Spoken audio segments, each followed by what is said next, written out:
네, 김영환입니다. 같이 말씀 묵상하겠습니다. 제가 페북에 글을 매일매일 쓰는데요. 신방하는 거, 또 사람들을 만나는 거, 사역하는 거, 여러 가지 이야기를 나눕니다. 목회가 목회라고도 하죠. 만나면 먹고 마시고 그것을 하면서 사람들과 친분을 쌓고 교제를 하고 때로는 상담도 하고 코칭도 합니다. 네, 어떤 사람은 왜 자기는 초대하지 않고 소외되게 만드느냐, 이렇게 생각하는 사람도 있습니다. 그래서 또 초청을 해서 같이 또 먹으면, 자주 초청하지 않아서 또 서운한 사람도 있습니다. 사진을 보면 늘 맛있는 걸 먹는 것 같고, 또 그걸 보면서 먹고 싶고, 부럽기도 하다고 하는 분도 있습니다. 네, 그걸 그냥 부러워만 하면 좋은데 어떤 사람은 나는 저렇게 사역하지 못하니까, 나는 저렇게 먹지 못하니까, 나는 저렇게 사람들하고 함께 어울리지 못하니까 우울해하는 그런 사람들도 있습니다. 그래서 제가 더 많은 사람들과 함께 먹고 마시려고 하고 또 그런 자리를 사실 만들려고 하는데요. 사람들은 제가 더 글과 또 사진, 그런 자리를 만들면 또 다른 사람들이 또 소외되는 것 같아서 어려워하는 것 같습니다. 끝이 없죠. 그래서 연합한다는 것도 연합해서 뭔가를 하지만 왜 나는 연합 안 시켜주지? 왜 나는 강사로 안 세워주지? 왜 나는 메인으로 이렇게 세워주지 않지? 여러 가지 이야기들이 사실 있습니다. 하지만 우리는 포기하지 않고 계속해서 함께 먹고 마시고 교제하고 연합하고 하나님을 섬겨 나가야 하겠죠. 역대하 30장은 히스기야 개혁의 정점의 내용이 나옵니다. 이스라엘 역사에서 가장 감동적인 영적인 연합의 장이라고 할 수 있는데요. 성전을 정결하게 한 히스기야가 유다뿐만 아니라 이미 멸망의 길을 걷고 있는 북이스라엘 그 사람들까지 예루살렘으로 초대합니다. 그래서 연합의 장을 만들려고 했죠. 이게 쉬운 게 아닙니다. 여러분이 싫어하는 사람과 같이 밥 먹는다, 차 마신다, 혹은 파티에 초대돼서 같이 있다. 이걸 견딜 수 있습니까? 이거 쉬운 게 아니에요. 내 마음에 나 자신을 죽이지 않으면 우리는 내 마음에 안 드는 사람과 함께 얼굴 보고 함께 교제하는 것 정말 어렵습니다. 그렇지만 우리가 그리스도 안에서 바울이 고백한 것처럼 날마다 죽노라. 그래서 정말 죽어지는 가운데 우리 곁에 있는 사람들을 더 품고 사랑하면 좋겠습니다. 본문의 내용 속으로 들어가서 히스기야가 어떻게 연합했는지 또 우리가 어떻게 살아가야 될지 고민하면 좋겠습니다. 1절부터 읽겠습니다. 히스기야가 온 이스라엘과 유다의 사람을 보내고 또 에브라임과 므낫세에 편지를 보내어 예루살렘 여호와의 전에 와서 이스라엘 하나님 여호와를 위하여 유월절을 지키라 하니라. 왕이 방백들과 예루살렘 온 회중과 더불어 의논하고 둘째 달에 유월절을 지키려 하였으니 이는 성결하게 한 제사장들이 부족하고 백성도 예루살렘에 모이지 못하였으므로 그 정한 때에 지킬 수 없었음이라. 왕과 온 회중이 이 일을 좋게 여기고 드디어 명령을 내려 부엘세바에서부터 단까지 온 이스라엘에 공포하여 일제히 예루살렘으로 와서 이스라엘 하나님 여호와의 유월절을 지키라 하니 이는 기록한 규례대로 오랫동안 지키지 못하였음이라. 히스기야는 누구에게 편지를 보냈죠?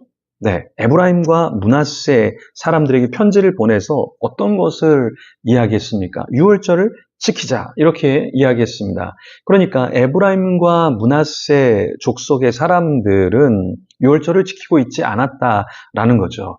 그 지킬 수 없었던 이유는 무엇이냐면 성실하게 섬길 제사장들이 부족해서 백성들도 예루살렘에 모이지 못했고 다 같이 유월절을 지키지 못했다라는 것입니다. 자, 왜 우리 제사장 또 앞에 있는 사람들, 선교사님들이 부지런해야 할까요? 왜냐하면 영적인 지도자들이 부지런해야 소떼를 돌보고 양떼를 돌보고 영적인 무리들을 돌볼 수 있는 거잖아요. 그렇죠? 그런데 내가 피곤하니까, 내가 기분이 안 좋으니까, 내가 우울하니까, 그러니까 만사가 귀찮아 버리면 영적인 하나님의 사람들을 세울 수 없는 것이죠. 그래서 우리는 어떻게 해야 되는가? 우리 자신을 더 잘 돌보고 건강하게 해서 정말 몸살만 알아도 우리가 일어나고 나가서 누굴 만난다는 것은 생각할 수조차 없습니다. 그래서 우리 몸을 건강하게 해야 되고요. 또 우리 자신을 정결하게 해서 나는 더러운데 너네만 예배해, 너네만 하나님을 섬겨 이러면 누가 말을 듣겠습니까? 본을 보여야 하겠죠. 자, 이스라엘 자손들에게 히스기야가 와라, 예배하자. 그랬을 때 누구에게 사실은 돌아가자고 이야기한 거냐면 6절에 보면 보발군들이 왕과 방백들의 편지를 받아가지고 왕의 명령을 따라 온 이스라엘과 유다에 두루 다니며 전하여 이르되 이스라엘 자손들아 너희는 아브라함과 이삭과 이스라엘 하나님 여호와께로 돌아오라. 그리하면 그가 너희 남은 자 곧 아수르 왕의 손에서 벗어난 자에게로 돌아오시리라. 자, 히스기야는 자 모이자. 모여서 우리가 세력을 만들어서 누구도 우리를 넘보지 못하게 하자. 우리가 하나가 돼서 외적들과 우리 곁에 있는 이방 민족들이 우리를 침범하지 못하도록 그렇게 만들자. 이렇게 이야기한 것이 아니라 우리가 하나님께로 돌아가자. 왜냐? 하나님께로 돌아가면 모든 문제가 풀릴 수 있다라는 것입니다. 사실 이 보발꾼들, 그 전령들, 그 사람들이 에브라임과 므낫세 각 성읍으로 두루 다녔어요. 근데 그 사람들이 이러한 보발꾼들을 어떻게 생각했을까요? 정말 좋은 소식을 알리려고 하는데 그들이 행했던 것은 무엇입니까? 네, 그들은 이 하나님의 전령들 또 그 하나님의 메시지를 그렇게 귀하게 여기지 않았습니다. 분명히 너희 조상들과 너희 형제 같이 하지 말라. 그래서 회개하고 돌아와라. 하나님께서 너희를 버려두시지 않을 거다. 이렇게 이야기했지만 그 사람들은 어떻게 했죠? 10절에 보면 보발꾼이 에브라임과 므낫세 지방 각 성읍으로 두루 다녀서 수블론까지 이르렀으나 사람들이 그들을 비웃으며 조롱하였더라. 자, 메시지를 전해주었던 사람들에게 이렇게 멀리까지 에브라임까지 므낫세까지 여러분 스불론까지 이렇게 와서 메시지를 전해주시고 함께해 주시다니요. 너무나 감사합니다. 이렇게 했어야 되는데 어떻게 했습니까? 네, 말을 참 듣지도 않고 비웃고 조롱했죠. 그냥 남유다 백성들만 이렇게 예배하고 함께 축제를 해도 괜찮았어요. 그런데 히스기야는 저 북쪽에 살고 있는 사람들에게도 청하여서 함께 하나님 앞에 예배하면서 그 삶을 돌이키면 어떨까? 그래서 전령들을 보냈지만 그들은 그 말을 듣지도 않았고 비웃고 조롱했죠. 우리도 하나님께서 주시는 메시지를 어떤 사람에게 전해줄 때가 있습니다. 이 설교 들어봐, 이 찬양 들어봐, 이 기도 내용 너무 좋은 것 같아. 내가 널 위해서 기도해 줄게. 근데 사람들은 됐어, 뭐 괜찮아.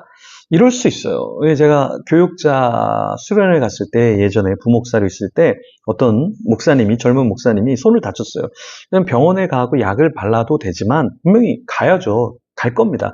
그렇지만 그 전에 좀 기도합시다라고 얘기하니까 괜찮습니다. 이렇게 얘기를 하더라고요. 근데 우리가 아플 때 우리가 기도하고 또 하나님 앞에 이렇게 우리의 아픔을 치료해 주십시오 할 수 있는 거잖아요. 근데 그런 것에 대해서 그렇게 마음이 있지 않았었습니다. 제가 깜짝 놀랐었는데요. 우리가 믿는 사람들과도 이야기하고 소통할 때 무시할 때가 있습니다. 그렇다고 해서 우리가 전하는 메시지를 멈춰서는 안 되고 우리의 섬김을 멈춰서는 안 되겠죠. 끝까지 주님 오실 때까지 그 섬김과 사랑과 복음의 사역을 감당하는 저와 여러분이 되기를 소망합니다. 기도하겠습니다. 하나님 감사합니다. 히스기야는 자기 민족만, 남쪽 유다만 회복되기를 원한 것이 아니라 북쪽의 사람들도 될 수 있으면 하나님 앞에 예배하면서 회복되기를 원했습니다. 우리도 우리 곁에 있는 사람들이 참 많습니다. 그 영혼들 한 명 한 명이 주님께로 돌아오게 하시고 회복되게 하시고 하나님을 찬양하는 놀라운 역사가 있게 하여 주시옵소서. 감사합니다. 예수님 이름으로 기도합니다. 아멘. 우리 계속해서 기도하며 주님 앞에 나가겠습니다.